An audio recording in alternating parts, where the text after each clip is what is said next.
ఒక 17 ఏళ్ల పిల్లవాడు, వాడి పేరు మక్బూల్ షేర్వానీ. పాకిస్తానీ సైన్యం వస్తోంది, బారాముల్లా దాకా వచ్చేసింది. బారాముల్లా దాకా వచ్చిన తరువాత 2 రోజులు ప్రయాణం చేస్తే శ్రీనగర్లో ఉన్నటువంటి విమానాశ్రయాన్ని ఆక్రమించుకున్నట్టయితే భారతదేశపు గేమ్ అవుట్. ఆ సమయంలో ఈ 17 ఏళ్ల మక్బూల్ షేర్వానీ వాళ్ళ దగ్గరికి వెళ్ళాడు, సలాం అలైకుం చెప్పాడు, అల్లాహు అక్బర్ అన్నాడు, రండి మీకు షార్ట్ కట్లో శ్రీనగర్కి తీసుకెళ్తా అన్నాడు. అడవుల్లో తీసుకెళ్లాడు, అడవుల్లో దారి తప్పించేశాడు. 2 రోజుల పాటు వాళ్ళకి దారి చిక్కలేదు. తరువాత వాళ్ళకి అర్థమైంది, వీడు మనల్ని మోసం చేస్తున్నాడు. వాడిని మళ్ళీ బారాముల్లాకి వెనక్కి తీసుకొచ్చి వాడి వయసు 17 సంవత్సరాలు, ఆ పిల్లవాడి శరీరంలో 17 మేకులు దింపి శిలువ వేశారు.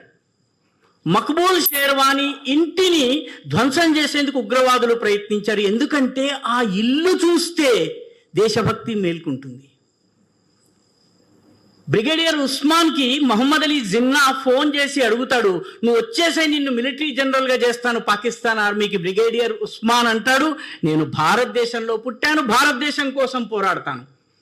బ్రిగేడియర్ ఉస్మాన్ యొక్క సమాధి, ఆయన నౌషేరా కా షేర్ అంటారు ఆయనని, ఆయన సమాధి జామియా మిల్లియా ఇస్లామియాలో కడితే బ్రిగేడియర్ ఉస్మాన్ కథ కనుక ఈ దేశపు యువకుడికి తెలిస్తే వాడిలో ఆవేశం రగులుతుంది. కాబట్టి ఆ సమాధిని 2020లో బద్దలు కొట్టారు. అంటే ఆర్టికల్ 370ని తొలగించిన 1 సంవత్సరం తర్వాత బద్దలు కొట్టారు. ఇటువంటి ఎన్ని కథలు ఉన్నాయి. కొన్ని కథలను తలుచుకుంటే ఉరి రక్షకుడైనటువంటి ప్రీతం సింగ్ కథ ఈరోజు మిలిటరీ చెప్పదు. మిలిటరీ ప్రకారము ఆయన పర్సనా నాన్ గ్రాటా, కానీ ఆయన ఉరిలో ఉన్నటువంటి హిందువులను రక్షించాడు. ఈ రకమైనటువంటి అనేక కథలు ఉన్నాయి, అనేక మంది వీరుల కథలు. ఇందులో ఒక ఆసక్తికరమైనటువంటి వీరుడి కథ ఉంది. ఆయన పేరు ఇయాన్ కార్డోజో. ఇయాన్ కార్డోజో 1971 యుద్ధం జరుగుతున్నప్పుడు ఆయన కాలు బాంబు పేలి కాలు నుజ్జు అయిపోతుంది.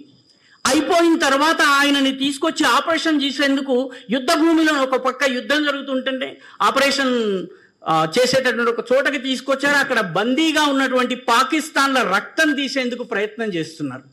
వారి రక్తం ఇయాన్ కార్డోజోకి ఇద్దామని. Ian Cardozo's first condition for operation ఏంటంటే, నా శరీరంలోకి పాకిస్తానీ రక్తం ఎక్కొద్దు. మిలిటరీ వాళ్ళు అన్నారు, నువ్వేం మాట్లాడొద్దు, నువ్వు ఊరుకోమన్నారు. సరే, ఏదో రకంగా ఆపరేషన్ అయింది. ఆపరేషన్ అయిన తరువాత ఇయాన్ కార్డోజో ఆయన కాలు ఆపరేషన్ అవ్వడానికి ముందు కాలు నుజ్జు అయింది. ఏం చేయాలి అన్నప్పుడు అతను ఇది గనక ఉండినట్లయితే గ్యాంగ్రీన్ స్ప్రెడ్ అవుతుందని చెప్పి భావించి తను గూర్ఖా రెజిమెంట్కి చెందినవాడు తన తోటి గూర్ఖా సోల్జర్ని పిలిచి, నీ దగ్గర ఉన్నటువంటి కుక్రీ, గూర్ఖాల కత్తిని కుక్రీ అంటారు, ఇలా వంగి ఉంటుంది, ఆ కుక్రీతో నా కాల్ని కట్ చేయమంటాడు. మై నైకర్ సక్తా సాబ్ అంటాడు గూర్ఖా. మానిక్ షా చెప్తాడు, ఎవరైనా గనక నాకు చావంటే భయం లేదు అంటే వాడు అయితే అబద్ధం చెప్తుండాలి, లేకపోతే వాడు గూర్ఖా అయి ఉండాలి. అటువంటి గూర్ఖా కాలు కొయ్యడానికి భయపడతాడు. ఇయాన్ కార్డోజో వాడి కుక్రీని లాగి తన కాలుని తాను కట్ చేసుకుని దీనిని సమాధి చేయమని అడుగుతాడు. కథ ఇక్కడితో అయిపోలేదు. ఆపరేషన్ అయింది, బయటకు వచ్చాడు. ఆయన ఆర్మీ నుంచి రిటైర్ కాలేదు. ఆయనని తీసుకెళ్ళి ఏం చేస్తారంటే, నిన్ను ఒక క్లరికల్ కైండ్ ఆఫ్ జాబ్లో పెడతామంటారు. ఆయన అప్పటికే మేజర్ జనరల్. నేను క్లరికల్ జాబ్ చేయను, నేను యుద్ధం చేస్తానంటాడు. కొండలు ఎక్కడంలో అతను కృత్రిమ కాలుతోటి కొండ ఎక్కి అందరికన్నా కాళ్ళున్న వాళ్ళకన్నా ముందెళ్ళి పైకెక్కిన తరువాత అతను నేను ఫస్ట్ వచ్చానని చెప్పిన తర్వాత ఆర్మీ అధికారులు లేదు నిన్ను ఆర్మీ ఆపరేషన్లో పెడతామంటారు. ఎన్ని కథలు ఉన్నాయి ఇటువంటివి. రుక్సానా గురించి బాలరెడ్డి గారు ప్రస్తావించారు. రుక్సానా కాకుండా జ్యోతి అనేటటువంటి మరొక అమ్మాయి కూడా ఉంది. ఈ అమ్మాయి కూడా ఉగ్రవాదుల్ని చంపింది. రుక్సానాకి కనీసము పథకాలు వచ్చాయి, డబ్బు వచ్చాయి, ఇంకొకటి వచ్చింది, సిఆర్పిఎఫ్లో ఉద్యోగం వచ్చింది. కానీ ఈ జ్యోతి అనే అమ్మాయి ఈ రోజు వరకు కూడాను జమ్మూ కాశ్మీర్ ప్రభుత్వము కనీసము పరిహారం ఇవ్వలేదు. కాబట్టి ఈ తరానికి కథలు తెలియాలి అన్నటువంటి ఉద్దేశంతో నేను ఒక చిన్న పుస్తకం రాశాను. ఇది పెద్ద పుస్తకం కాదు, ఇది గొప్ప గ్రంథము కాదు. మనకి మన పిల్లలకి కథలు చెప్పాలి, తెలుగు చదివించాలి. దాని ద్వారా మన కశ్మీర్ యొక్క అసలు కథని మనం తెలియజేయాలి. ఈ ఉద్దేశంతో ఈ పుస్తకాన్ని రచించడం జరిగింది. సంవిత్ ప్రకాశన్ వారు పెద్ద మనసుతో దీన్ని ఇంగ్లీష్లోకి అనువాదం చేశారు. అది నా అదృష్టము. అది కార్గిల్ విజయ్ దివస్ నాడు విమోచన అవుతున్నది. అది కూడా అదృష్టము. కాబట్టి ఈ సందర్భంగా నేను మీ అందరికీ ధన్యవాదాలు తెలుపుకుంటూ ఒక్క విషయాన్ని ప్రస్తావిస్తాను. జమ్మూ కాశ్మీర్ స్టడీ సెంటర్ యొక్క ప్రముఖుగా చాలా కాలం పనిచేసినటువంటి అరుణ్ కుమార్ గారు ఒక మాట అనేవారు, జమ్మూ కాశ్మీర్ గురించినటువంటి వాస్తవాలు తెలియవు. ఇక్కడ ఉన్నటువంటి మనందరికీ డేమ్ చౌక్ గురించి తెలియదు, కానీ లాల్ చౌక్ గురించి తెలుసు. డేమ్ చౌక్లో ఉన్నటువంటి బుద్ధిస్టులు 60 ఇళ్ళు మాత్రమే ఉంటాయి. సింధు నదికి అటువైపు చైనా ఉంటుంది, చైనా వాళ్ళ 5G ఉంటుంది, చైనా వాళ్ళ మేడలు ఉంటాయి. ఇటువైపు రోడ్డు లేదు, ఏమీ లేదు. కానీ డేమ్ చౌక్లో ఉన్నటువంటి ప్రజలు త్రివర్ణ పతాకం ఎగరేయాలని కోరుకుంటూ ఉంటారు. మన్మోహన్ సింగ్ ప్రధానమంత్రిగా ఉన్న సమయంలో ఈ డేమ్ చౌక్లో ఉన్నటువంటి ప్రజలు జెండా ఎగరేయాలని ప్రయత్నిస్తే ఆగస్టు 15కి అక్కడి నుంచి చైనా వాళ్ళు మైక్లో అనౌన్స్ చేశారు, నువ్వు గనక త్రివర్ణ పతాకం ఎగరేస్తే మేము ఫిరంగులతో మీ ఊరిని లేపేస్తామని. వాళ్ళు వెనక్కి వచ్చారు. లేలో ఉన్నటువంటి జిల్లా కలెక్టర్ గారిని, కమిషనర్ గారిని, ఆయన శ్రీనగర్లో ఉన్నటువంటి చీఫ్ సెక్రటరీ గారిని, ఆయన అక్కడి నుంచి ప్రధానమంత్రిని, ఈ మొత్తం సర్క్యూట్ అంతా తిరిగిన తర్వాత చైనాకి కోపం వచ్చే పని చేయకండి అన్నటువంటి సందేశం వచ్చింది. ఆ ఊరి ప్రజలందరూ కూడా ఆగస్టు 15 పొద్దున ప్రభుత్వం యొక్క ఆజ్ఞను పెడచెవిన పెట్టి త్రివర్ణ పతాకాన్ని ఎగరేసి చైనా చూస్తుండగా చేశారు.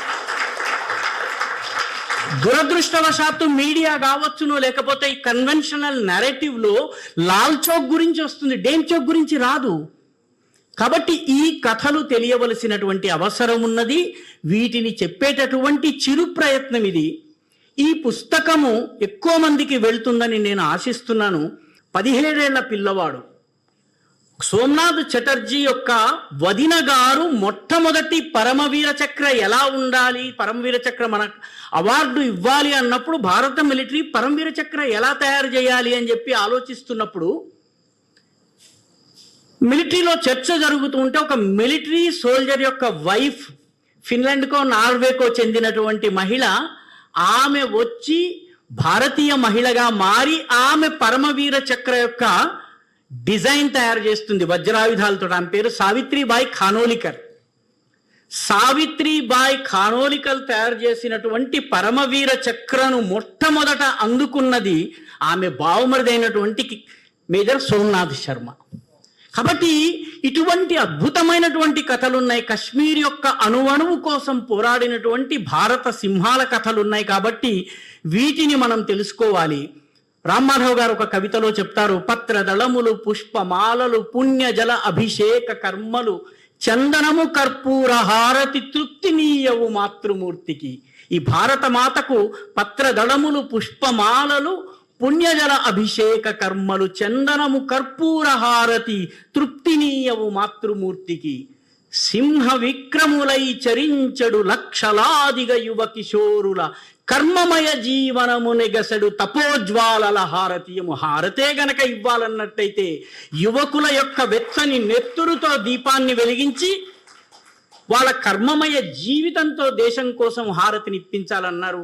ఆ రకంగా ఒక్క వ్యక్తిని ప్రేరేపించిన ఈ పుస్తకము సఫలమైనట్టుగా భావిస్తూ అందరికీ ధన్యవాదాలు.